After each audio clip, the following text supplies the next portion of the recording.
Want to make a podcast? Spotify's got a platform that lets you make one super easily, then distribute it everywhere, and even earn money. We like that. All in one place for totally free. It's called Spotify for Podcasters, and here's how it works. Spotify for Podcasters lets you record and edit podcasts right from your cellular telephone or your computer, so no matter what your setup is like, you can start creating today. Then you can distribute your podcast to Spotify and everywhere else, those other places that podcasts are heard. Video podcasts are also available on Spotify, and when you want to take conversations with your fans to the next level, Q&As and polls are the best way to get them talking. With Spotify for Podcasters, you can earn money in a variety of ways, including ads and podcast subscriptions. And best of all, it's totally free, zero catch. We've been using it ever since we started How Long Gone. And ever since I discovered Spotify for Podcasters, I feel like having the option of turning off the Q&As and the polls on the user dashboard has really helped boost my creativity and take it to another level. I highly recommend giving it a try. Download the Spotify for Podcasters app or go to www.spotify.com/podcasters to get started.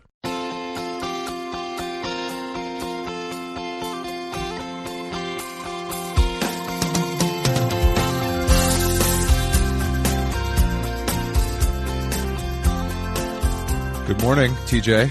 Good morning to you, Chris. What's up? It is Thursday, 11:46 a.m.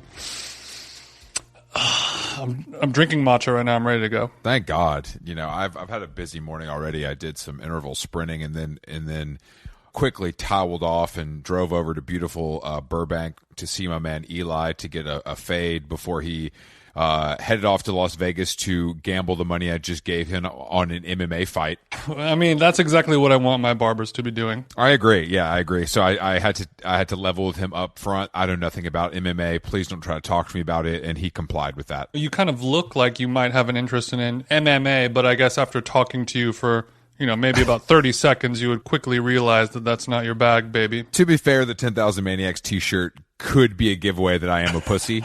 I'm not 100% sure. I don't know if my barber Eli knows who they are. So, but yes, you're right. I don't give off big grappler energy. You're not a member of the Gentlemen's Fighting Club of Highland Park, is what you're saying. No, I'm not.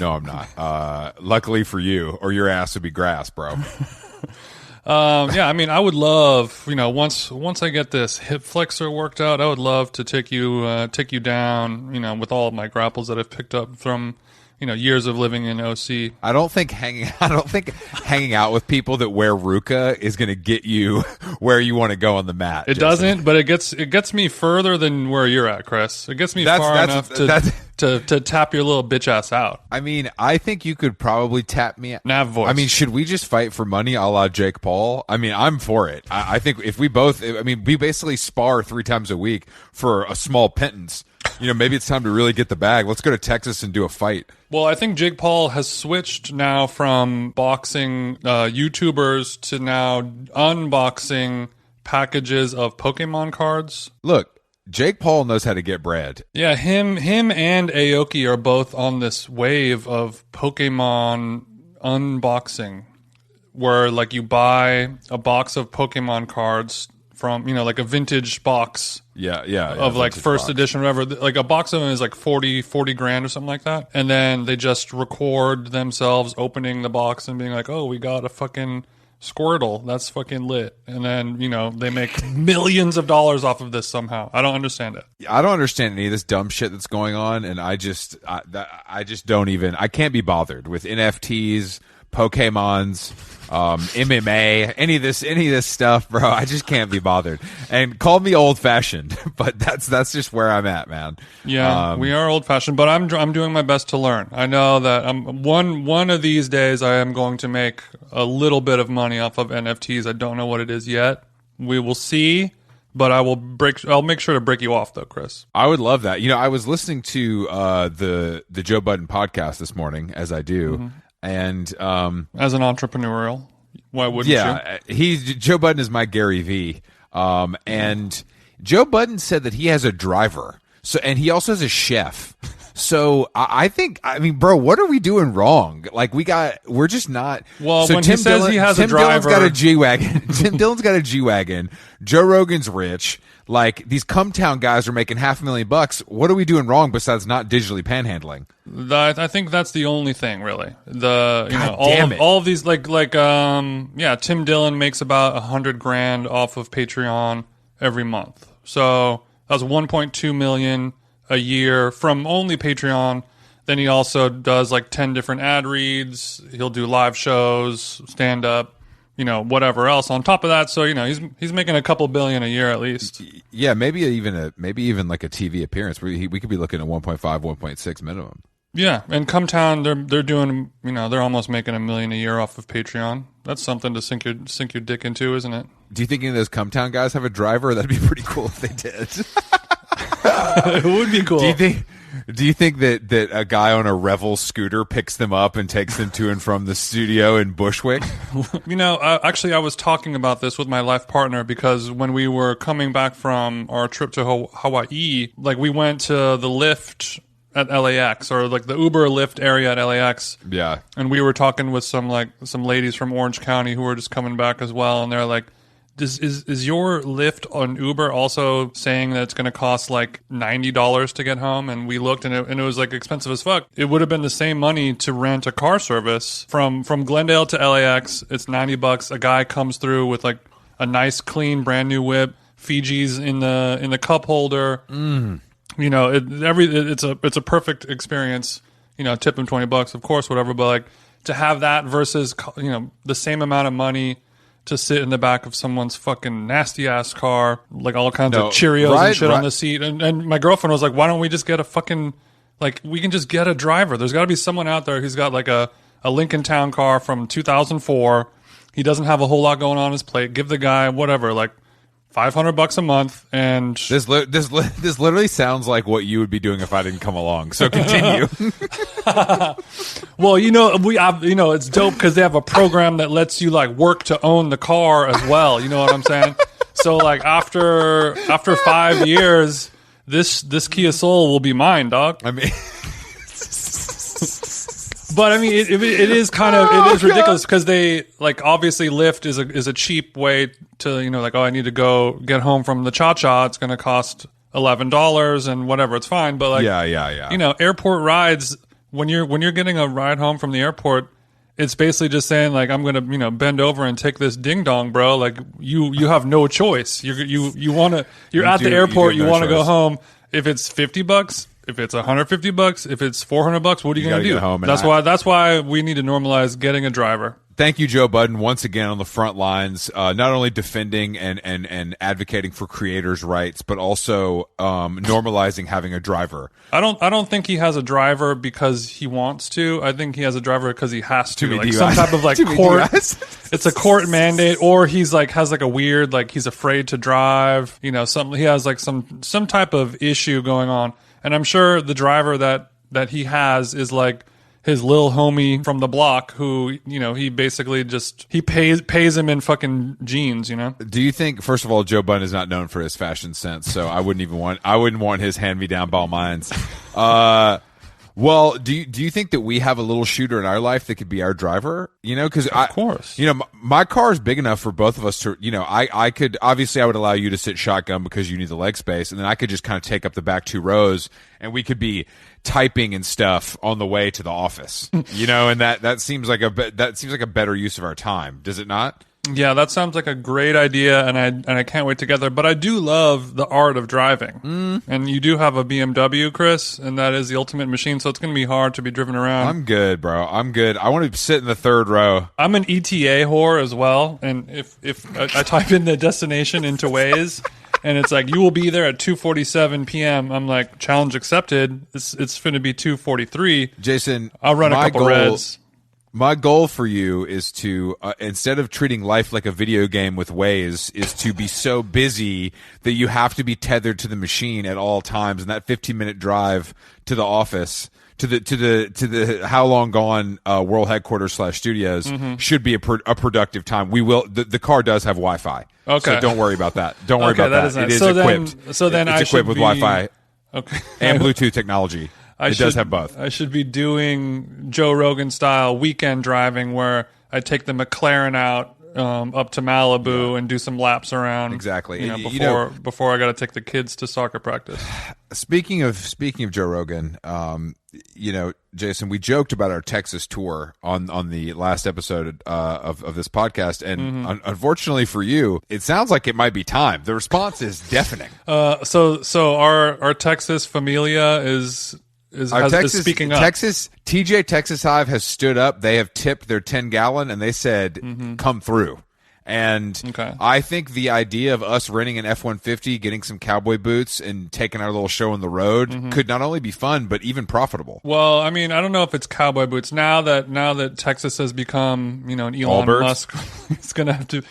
I strap my Allbirds on one leg at a time, brother. The content creation of you and I in Patagonia vest and Allbirds riding horses through the outback is, I mean, dude, that is really something. I just think there's something here that we should explore a little more. Okay, you know what I mean? Maybe we can try and have it coincide with the next time Elon Musk blows up a rocket or something like that. I don't want to give Elon any more shine. That's your guy, bro. I'm not trying to do all that. Well, fuck Elon. It's quite the opposite, Chris. I mean, I want to be there to see some of his failures happen. I didn't say have a rocket successfully take off. I'm saying I want it to blow up on impact, Challenger style. Oh, R.I.P. Okay. Well, if Elon dies and I can be there for that, I'm interested in that. Yeah, you want Elon to die?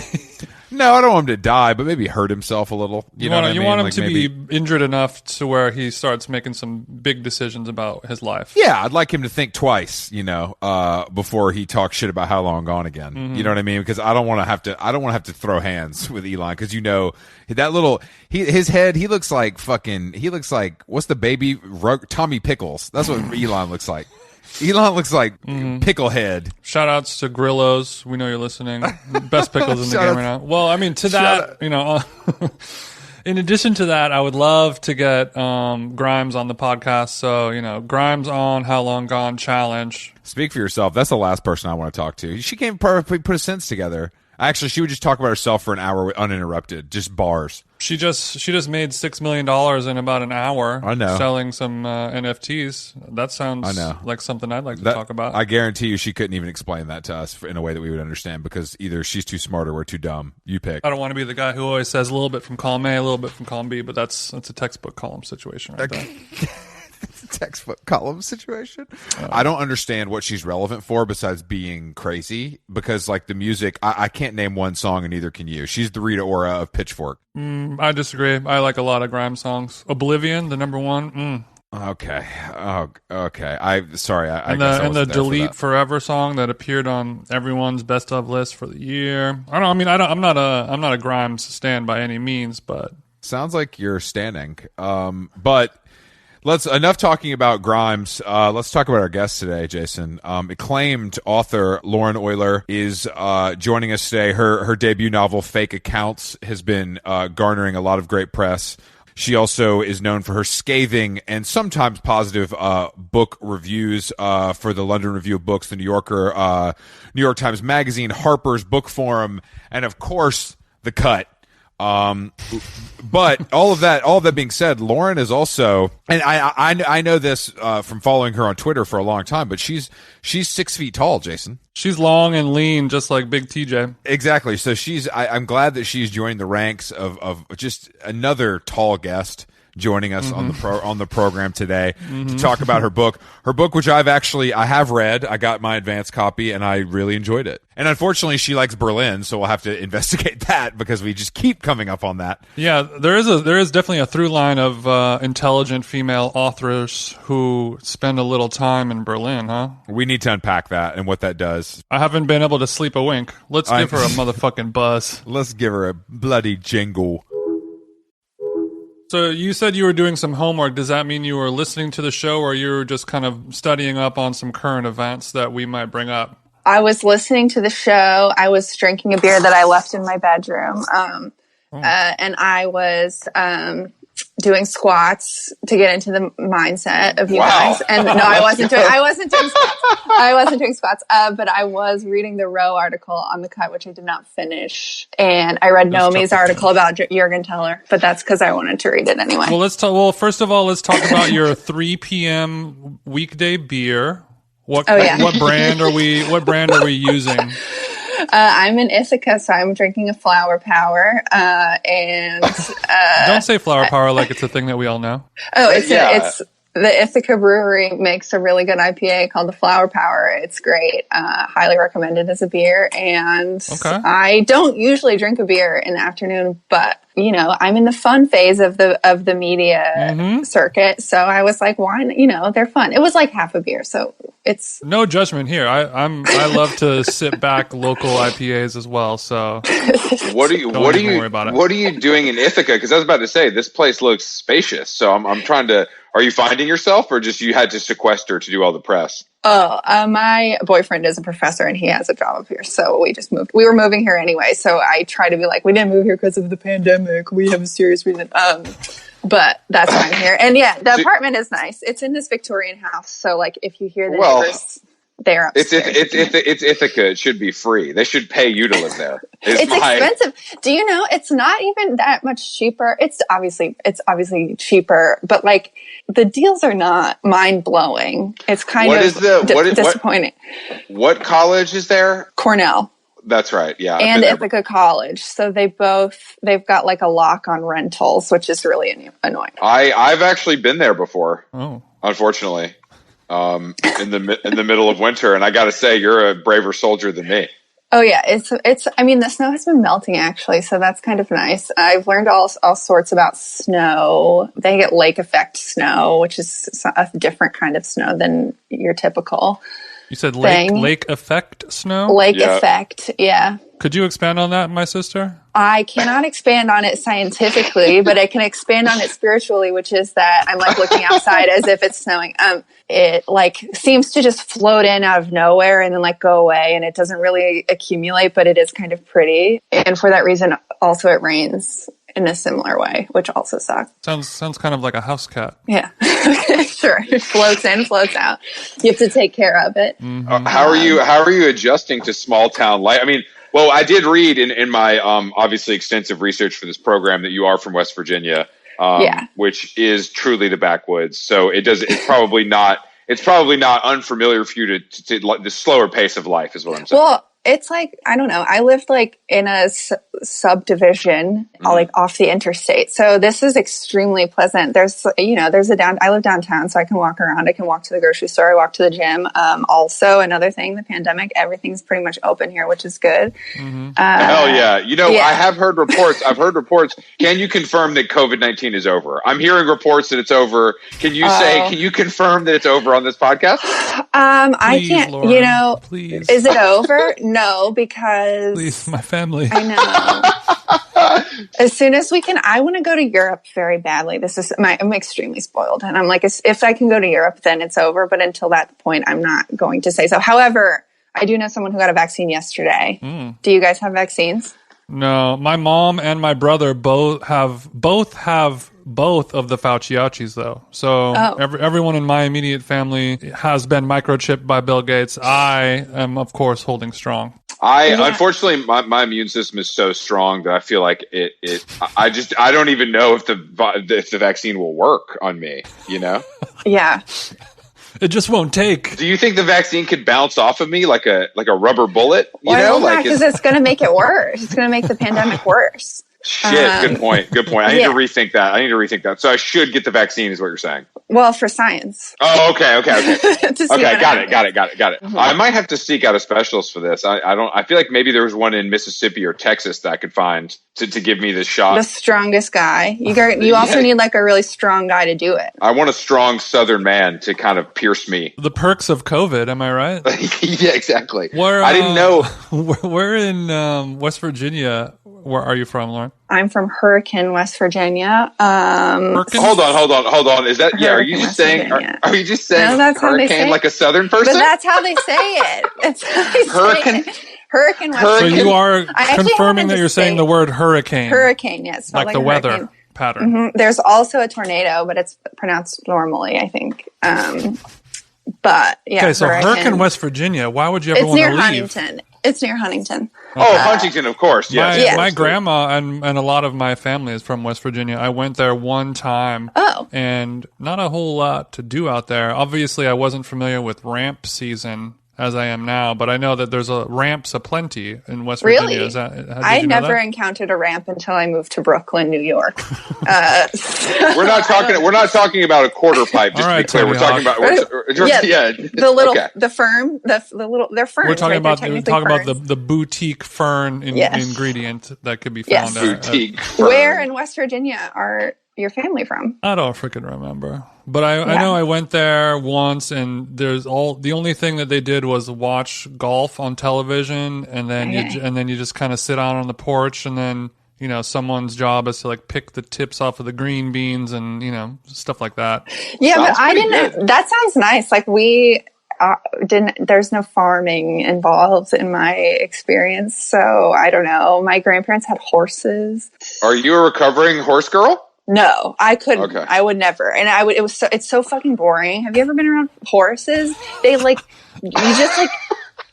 you spend like 30 minutes like putting the saddle on the horse, and then you have to fucking watch them like do the horse stuff. And they're not even like doing competitive whatever it's called. They're just like going around in a circle, and then the horse can fucking kill you at any minute. They don't build a bond. Like they're like, you have to respect the beauty of the horse. That's kind of part of the fun, Laura. It's gonna kick you, right? Power. The risk, yes. No. I mean, but the horse lifestyle, the Hermes saddle, all of the hot chicks, the tall leather boots, it's pretty cool if you just take it at a surface level. I think that's a very small subset of the horse community, though, Chris. Yeah. Luckily for me, Jason, that's the only subset I've ever been exposed to.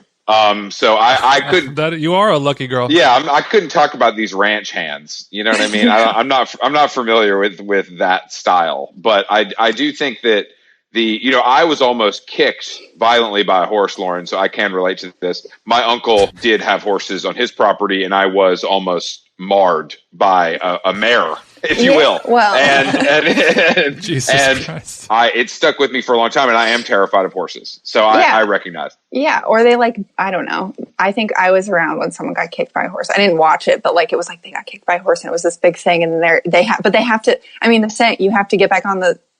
You have to get back on the saddle or whatever. No, you don't. Why would you do it? Why would you do it? Actually, no, you don't.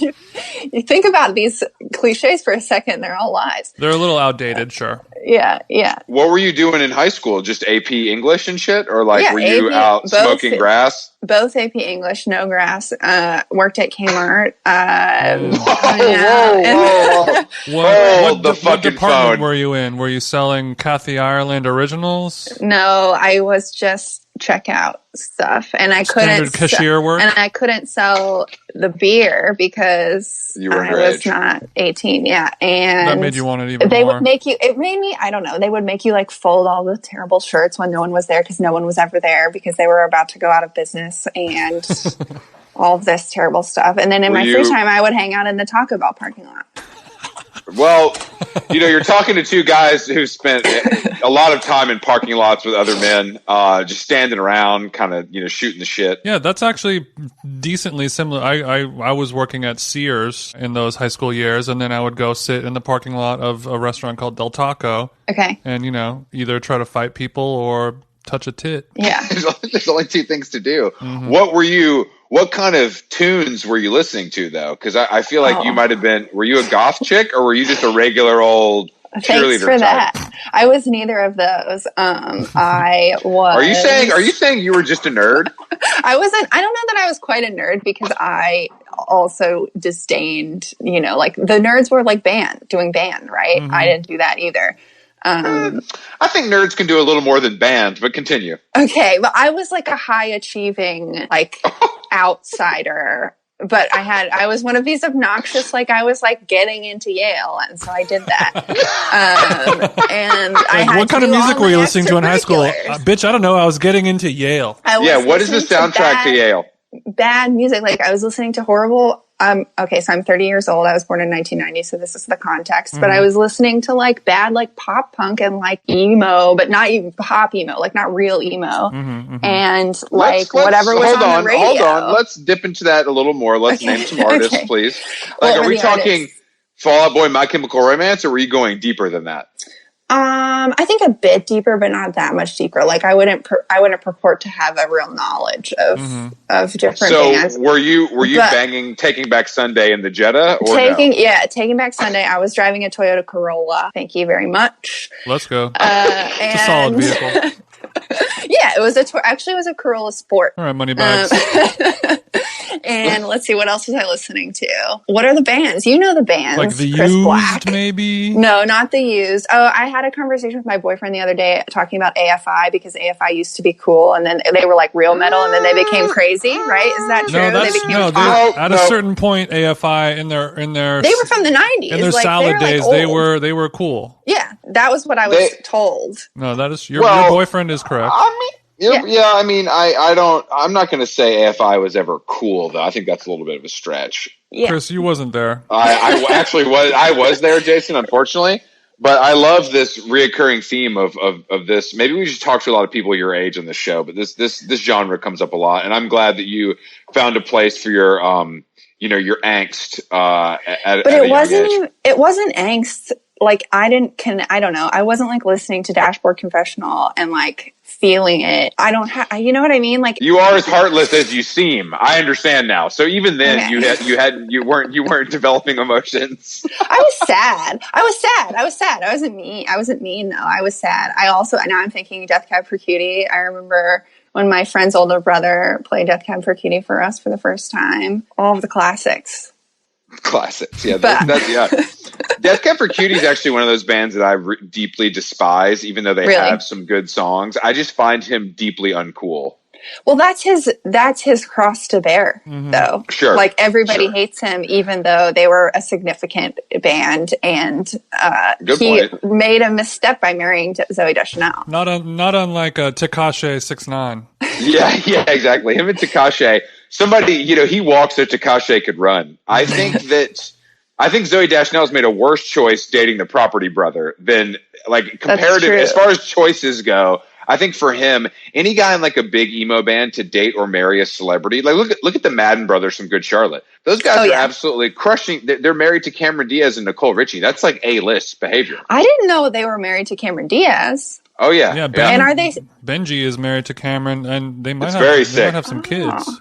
Whoa, yeah, they had kids. I thought her thing was she wasn't going to have kids ever. I thought that was her whole... I don't think Cameron has kids, Jason. Please watch your mouth when you speak about her. But also, I was actually just talking about this with my life partner recently, and I was saying, like, wow, how did Benji, like the kind of pudgy guy from Good Charlotte, land this girl? And she was like, you kind of can imagine how hard it must be dating Cameron Diaz, like, as much as we all love her. Mm-hmm. She must be like not unlike our horse chat earlier, like a tough steed to tame. Do you think? I thought that... Well, but she hasn't had any. Has she had any scandals? Cameron is actually a wine mogul. She has a very popular wine that's available in Target stores nationwide. Mm-hmm. Go pick that up. I think it's called Avaline. Okay. Which actually sounds like it would be my southern sister's name or something. Yeah. Really rings true to me. Lauren can relate. Yeah, Avaline. Did you play sports though, or were you just in the books? I was on the swim team. I had to do every extracurricular so that I could get into college. Damn, going. You're talking to. Look, I know you probably know this, but you're talking to two guys that did not attend higher learning at all. But that's good. That's cool. Well, we have less debt than you, but we also don't. Oh, they paid for it. Just to be clear, I was on financial aid, just so that the listeners know. Mm-hmm. We're not paying for college. We did the math when you said West Virginia. Yeah, thank you. So please do the math. Think about it. But I mean, I'm sure you got a minimum of, I don't know what, like Gia Tolentino $750K for this book. What do we think? What do we think? Oh, but are you going to do the math about who published it? You should do that. Oh, yeah, Chris. What do you mean? Who published your book? Yeah.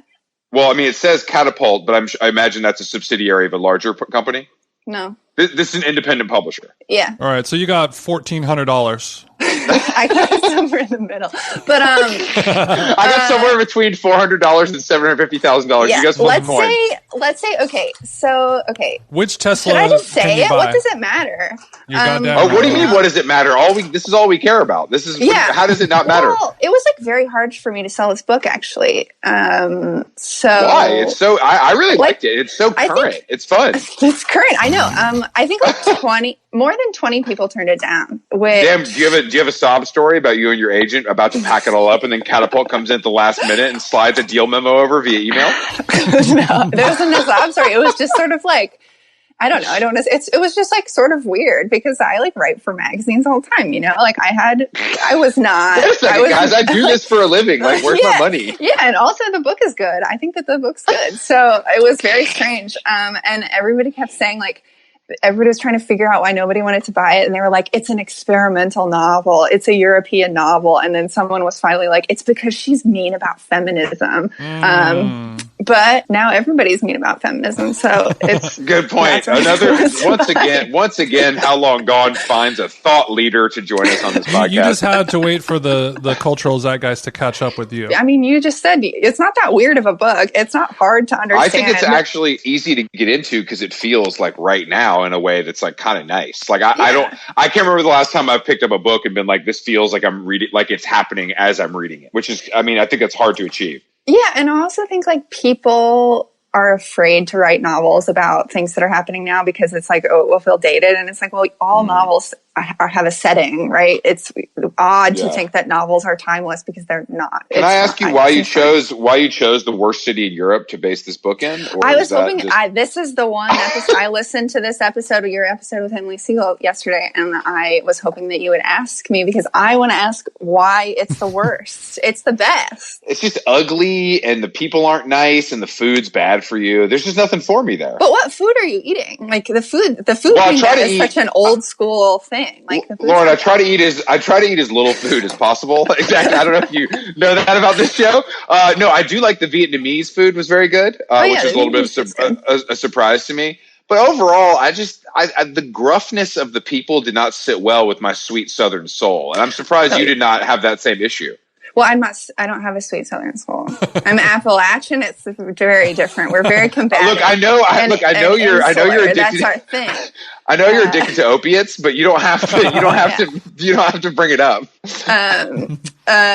So yeah, fit right in. I don't know. I mean, the thing is, when you live there, if you only talk to expats, the gruff the Berliner Schnauze, I think is what it's called. Like they don't, it doesn't really bother you. You just feel bad whenever you like can't speak German and you like walk around not speaking German. Yeah, you had it seemed like in the book there was a lot of guilt about not being able to speak German. Oh yeah. Well, now I'm okay. Have you rectified? Now. I was going to ask you, have you rectified that? Yeah, and I actually am in German now, so we're maintaining the gains, as you would say. Why would you?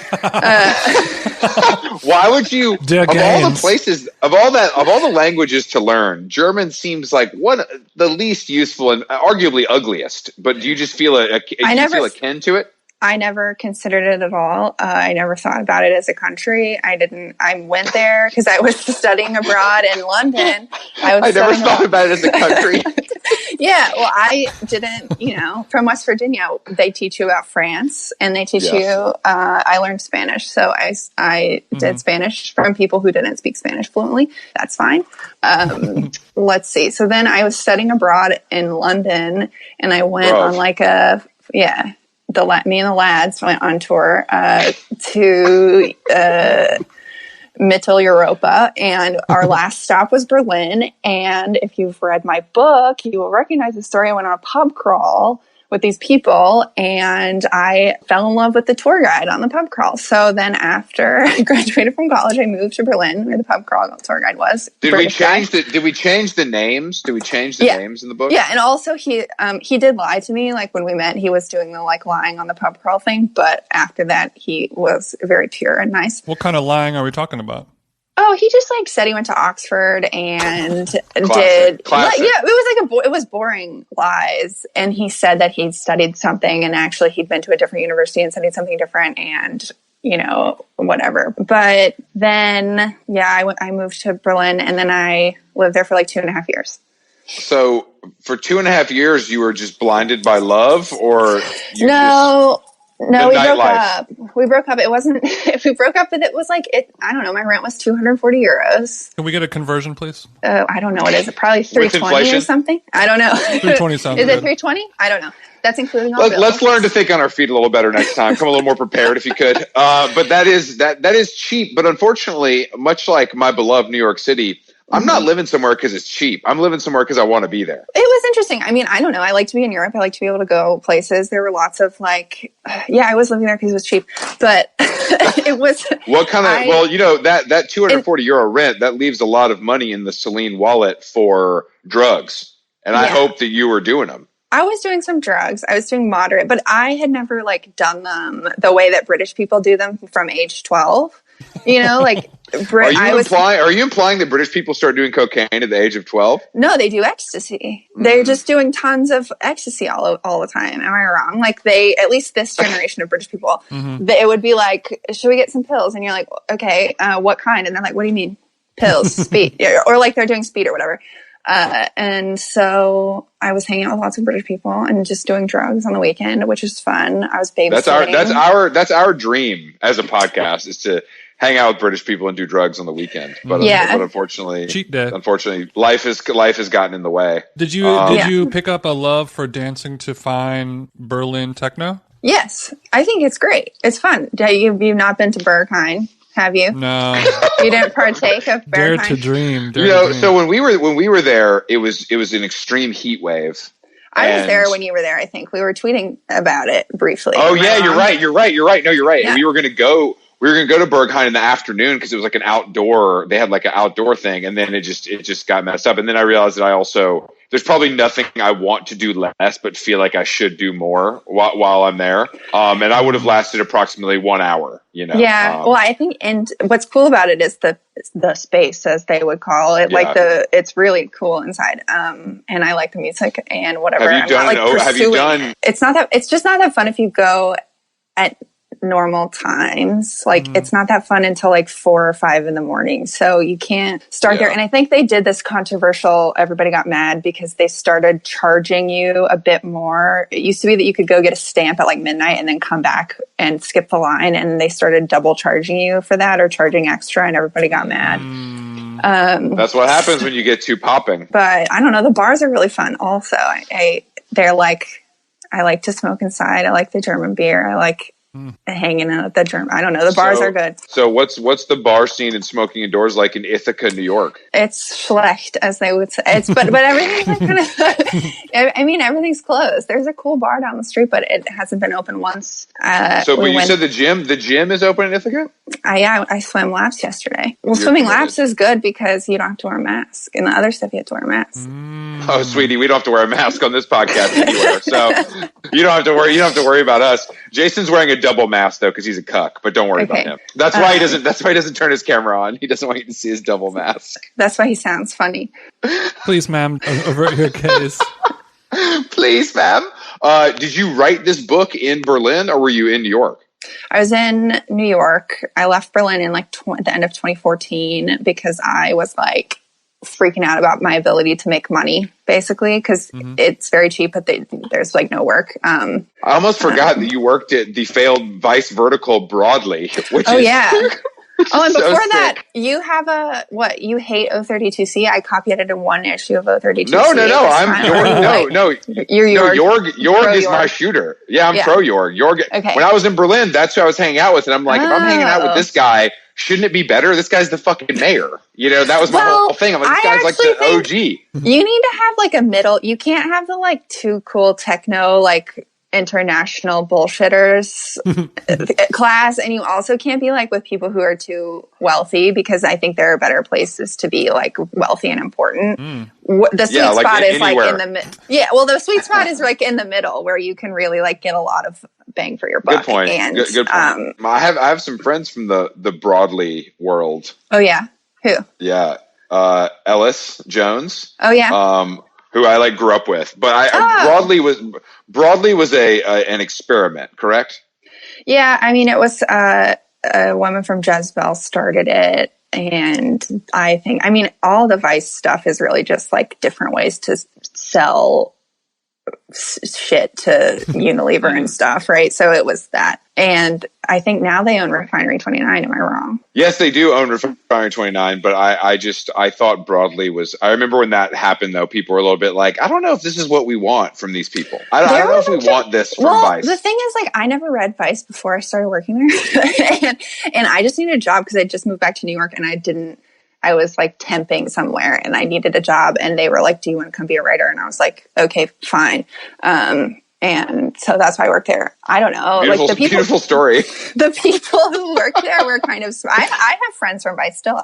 The people who worked there were pretty solid for the most part. But of course nobody needs it. I think that there should be like 4 websites and just like give everybody all free income and free healthcare and just like call it a day. Okay, wow, relax. It's not this isn't that kind of podcast, okay?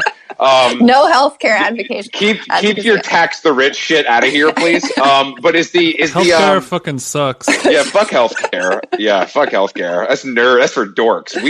We Jason, if something happens to me, Jason just ties a tourniquet and we keep podcasting. We don't slow down for the emergency room at Cedars. Goddamn right, bro. But you will get a vaccine.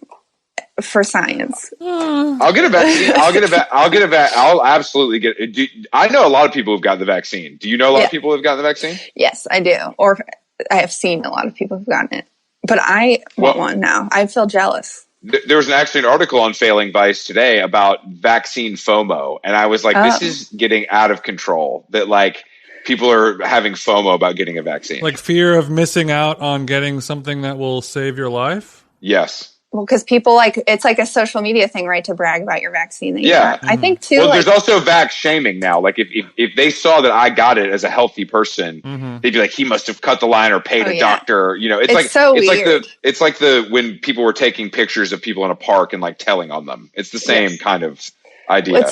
I'm like, just get a fucking life. But it's interesting because the U.S. is like doing pretty well with the vaccines in comparison to Western Europe. Except for the UK, and it's very interesting to like watch the way people complain about it versus the way people who don't know that Western Europe is failing to do the vaccines. Like in Germany, they're like no one will take the British AstraZeneca vaccine because they want the better German one, and I got that. Like they're just like 50% of the vaccines just like sit there because they're like no, we want the better one.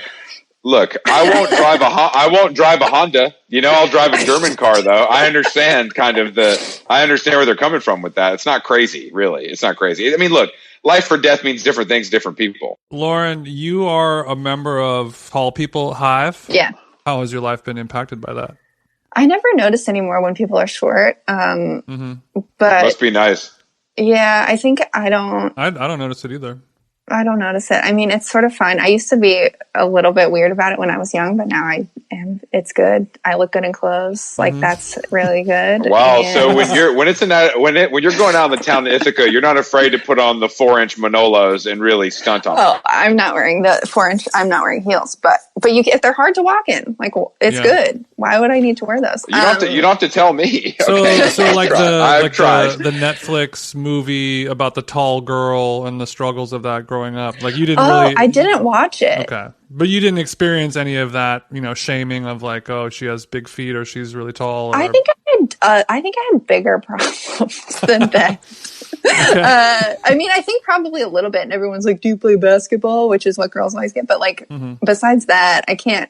Maybe I blocked it out. Maybe it's too painful. It was just annoying because I couldn't find any pants that fit. Okay. What are the dogs looking like though? Are we rocking a size 12 Paris Hilton style, or are we got a size 10 like a normal you can cop 11. shoes? 11. So it's like it's in the middle. A lot of Converse in your life, huh? No, shut up. I would never. You would never wear Converse. I would maybe in high school. I think I wore them in high school. What have I got? I mostly have, I guess I wear Vans.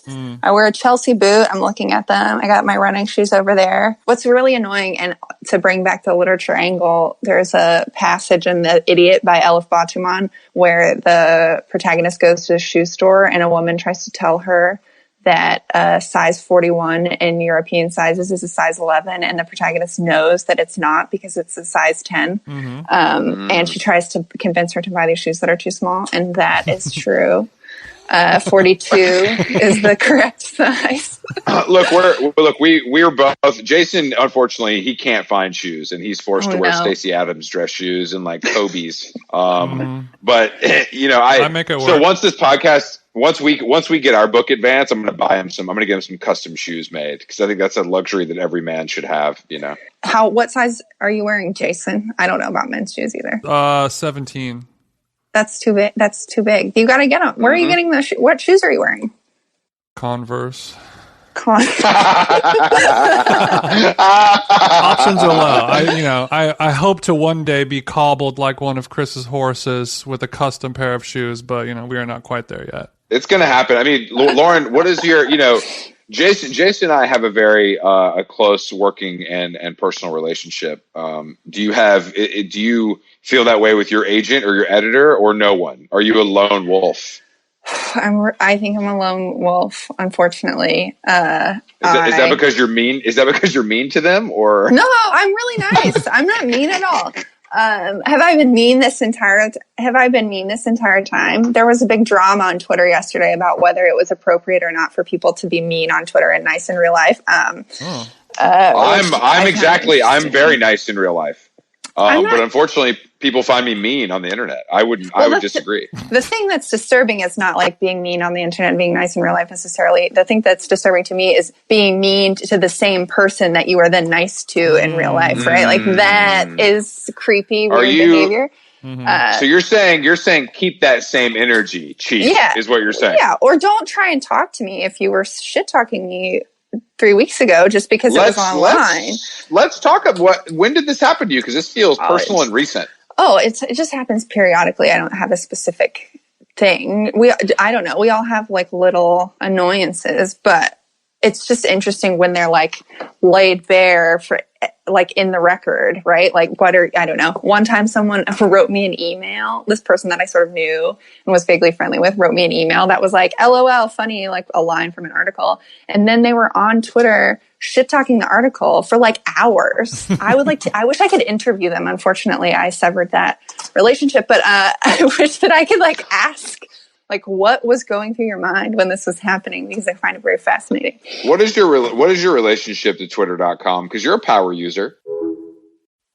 It's getting a lot more sort of depressing, but better, because I'm just retweeting all of the like things about my book, which I find quite easy. But as I do that, I like come up with fewer and fewer funny things to say, and I feel more and more distant from the like Twitter brain that people participate in. You've become a distributor, not a creator. Yeah, I've graduated. Don't come for me like that. I don't know. I feel like I was looking at your tweets today, and I feel like they're very subdued. Subdued. I feel like that's because you and I maybe feel the same about some things. I feel an immediate kinship to you that we probably have a lot of things that we would agree on.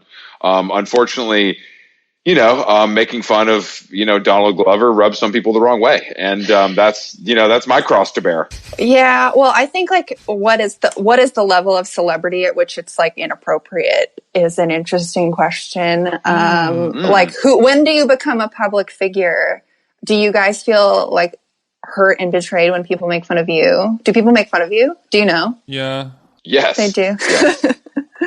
I think that now it's a little splintered, and there's all these places where these people go to talk about podcasts, and we just try not to go there. It's like, right. I don't need to participate in this. Like, but it's, I don't really care. I just, sometimes I think it's insane that people like don't get the joke sometimes. Yes.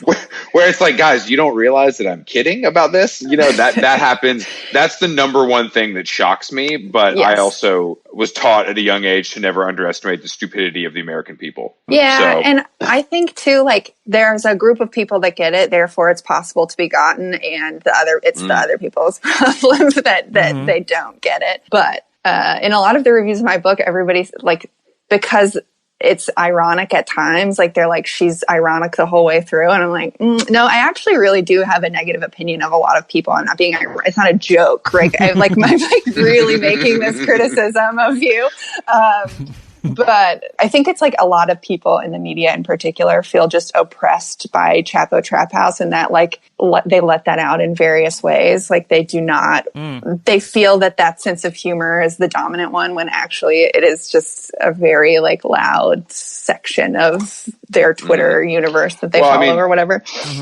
Twitter is definitely, I mean, when you like, I was in Atlanta for a little while with my family, and just like being around normal people that aren't logged on all day was the most eye-opening thing that it was a gift. It was my Christmas gift to be like, oh, you guys don't care about stuff because you're not just constantly in a vacuum talking about it all day long. It just doesn't matter. Yes. Unfortunately for me, I'm too far gone and will never log off. So it's not going to, I didn't learn anything necessarily. It was just nice to see that behavior exhibited. What, do you ever have an experience, which I find very disturbing, where someone that you know is not online at all and they start saying things that sound as if they've come from Twitter, and you know that they've learned it through some sort of pipeline, like Twitter to mainstream pipeline? I don't know people that aren't online. That's the problem. I can't think of one person I know that's not online. So you're doing like the mental journey of something that you saw start on Twitter and then how it trickled down into... What's a good... I mean, a lot of feminist stuff or like social justice stuff like comes from, I think, it doesn't come from social media, but the sort of cliche ways that people phrase it over and over. And then you hear people talking about... In my book, there's like this woman is like, the government is policing women's bodies. And it's just like, no one actually talks like that. So you've learned it from, maybe you've learned it from an op-ed, but the person who's writing the op-ed is on Twitter all day long, right? So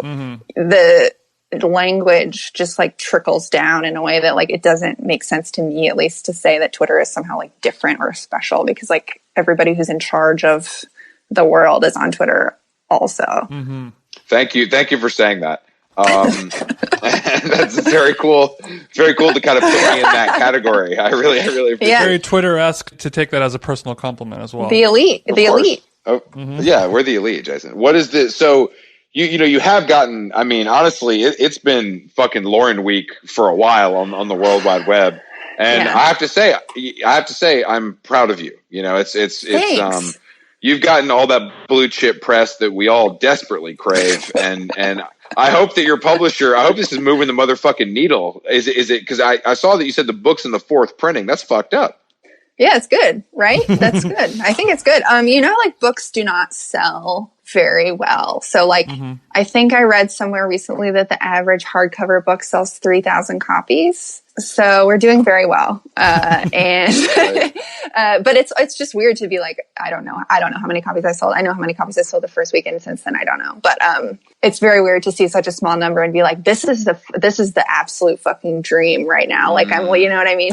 I feel like that's true about, I mean, even when I see like Billboard chart numbers, I'm like, this is number one. It's 60,000 copies. It used to be 500,000, you know, it's like, it changes. It has changed quite a lot, but is it, so it's out in hardback now, and we have a paperback coming. Paperback usually comes like in about a year. A year? That's too long.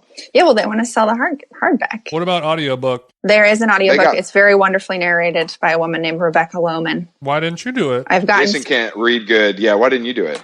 I don't know. They didn't ask me to do it, which I think because I got this weird voice. I got this like weird bad voice. I don't know. You know what I mean? Like from changing my accent, but it's like a weird shrill.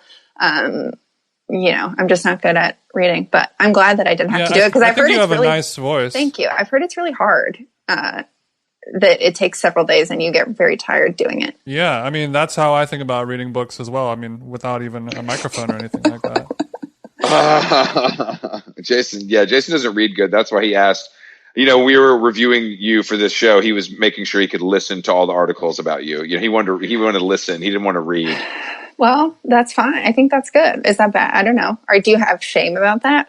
No, not really. I mean, I listen to podcasts. I listen to audiobooks, and I could listen to any article.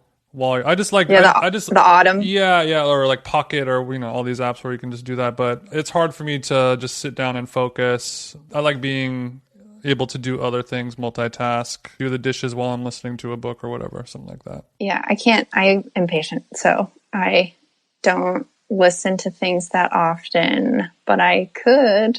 I can.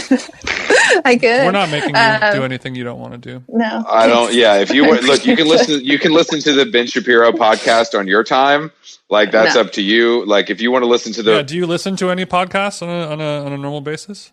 No, I don't listen to any pods anymore. Actually, I've been listening to NPR. Like in the I don't know, but like no, I don't listen to any podcast. What about your life partner? You should put the professor on to How Long Gone. It might help him relate to his students. Do you know something? I don't know that he'll get mad about this. This is just interesting. So he maybe last fall or something, he brought up Tavi Gevinson to his students, and they didn't know who she was. Like she's too old. Yeah, she's like the older millennial or like the millennials' idea of a young person, and now we are too old to like know what young people even are. Well, she's only 24. I know, but yeah she is. But I feel like she's been in our weird? lives, for over a decade now. Yeah, she has, but that's why it's strange that the young people don't know. Yeah, Jason. Jason, we know you were an early rookie reader, so I'm glad she's been in your life for a decade. I like to support. No, you were probably reading her blog spot, which I can't remember what it was called. I did not. I was very aware of her the whole time, but I never chose to dive in because it just seemed like it wasn't for me. It probably was not. Well, I don't think it was for you. It was definitely not for you. Guys, I can be interested in what I want to be interested in. Fuck both of you, okay? Yeah. Do you have any? So do you pay for any Substacks, Patreons? Like, are you down to clown with that, or are you anti? I'm not. How do you support the arts? Don't come off. She's about to come off on her little snob. Well, I do. I have a free subscription to the London Review of Books. It's not free. It's $50 a year. It's actually like I do believe that if you write for a magazine, you should get a subscription to it for free, and nobody does that, and I find that very annoying. Funny you say that. Just quickly, Jason. I don't want to boast, but I did receive a direct message from Alternative Press offering to send me a free subscription. Jason, did you receive that? No, I did receive a message from them saying "Great pod." So, so I just want to say that Legacy Media is giving out free subscriptions, so you should feel snubbed. I do. I'm like, the New Yorker subscription is extremely expensive. It's like $150 a year. How many articles do you think you need to write for a magazine annually so you can receive a free subscription? I think you should write. If you write one article for a magazine, you should get a year's subscription. It's like, well, because if you write for the New Yorker online, it's like I think $1,000. I don't know what it is, but it's like $1,000. And then if you write for the print, it's like a lot more, right? So they can add $100 extra onto your tab to give you a free subscription, and right? And it does cost them nothing at the end of the day as well. Yeah.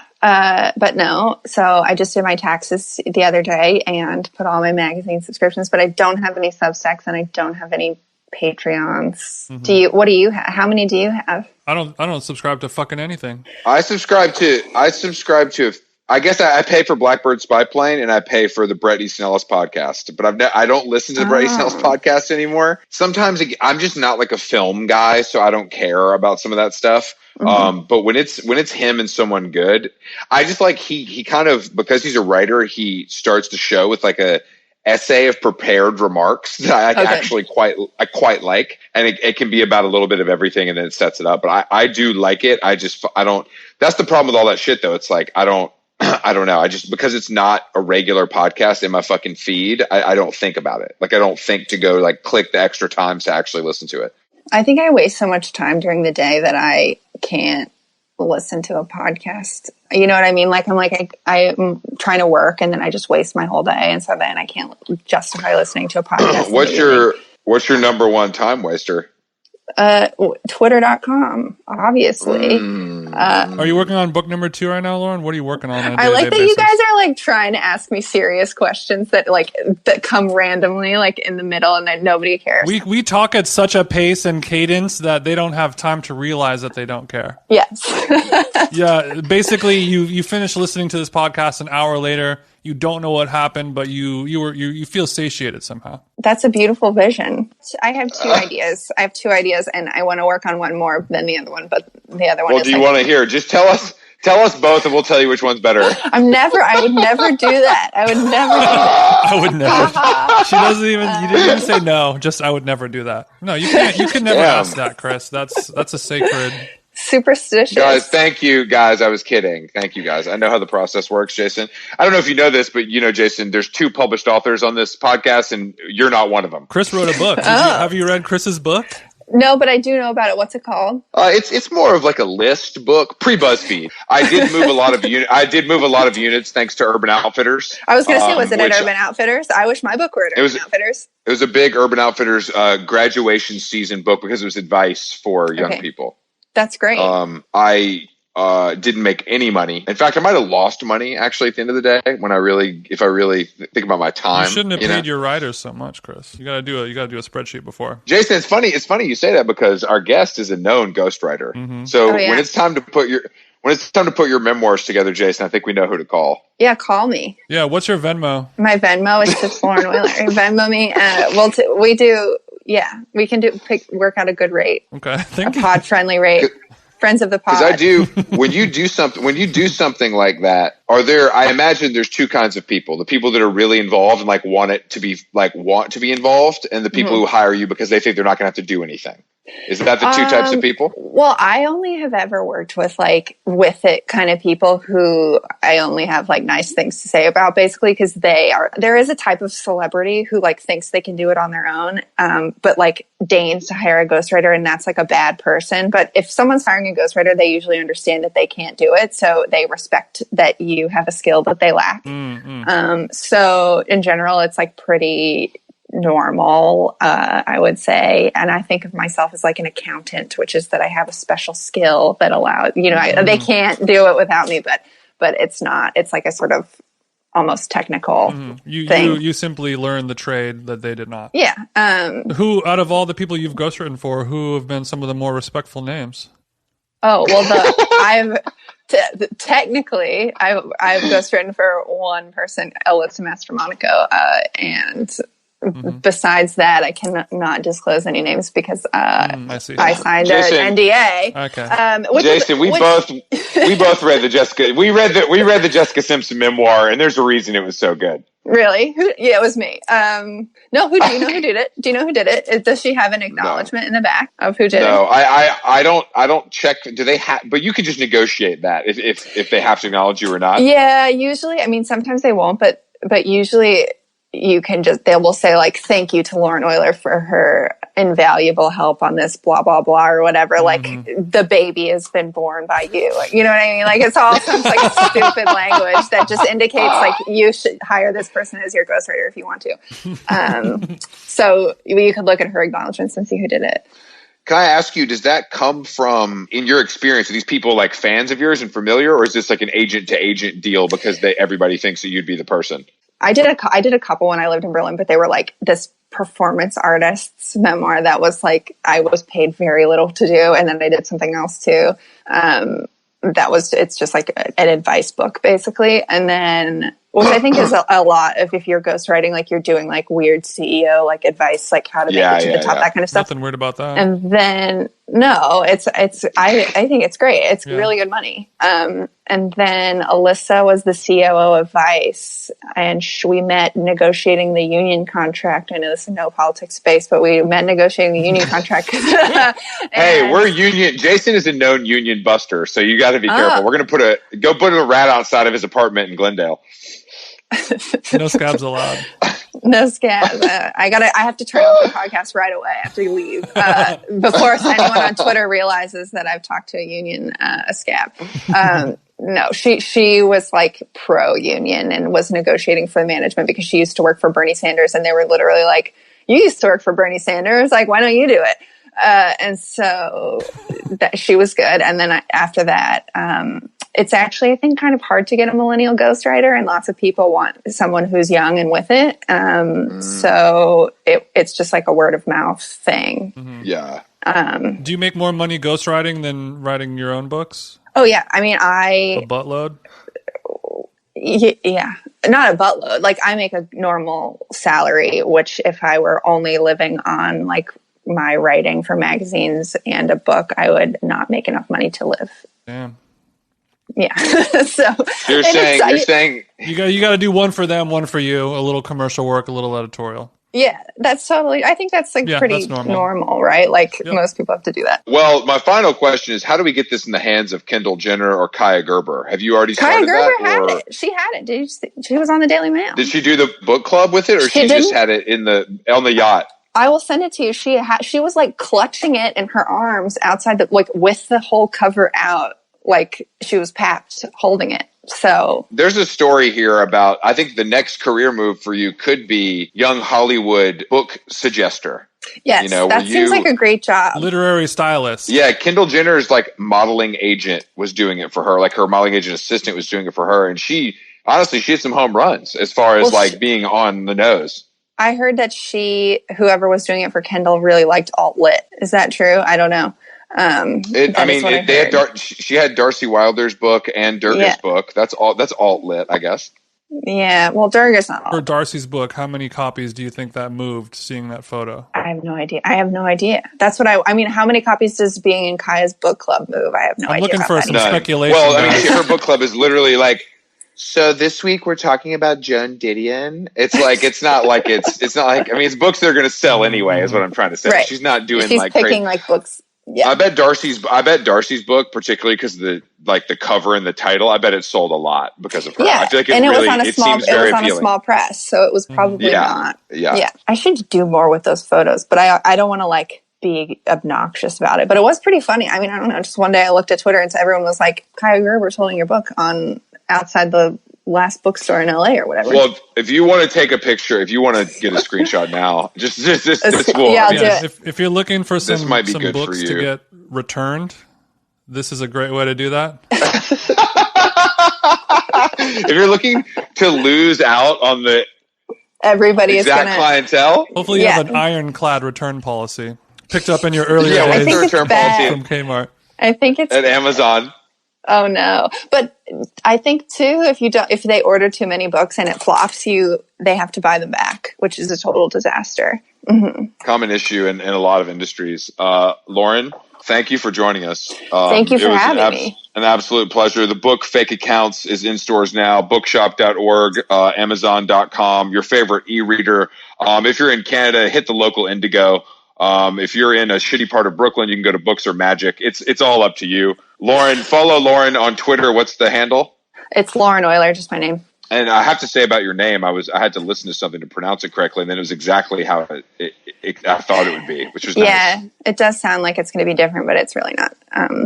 Apparently, it's French. Oyler. It's actually, I mean, I would think it's German, but who knows?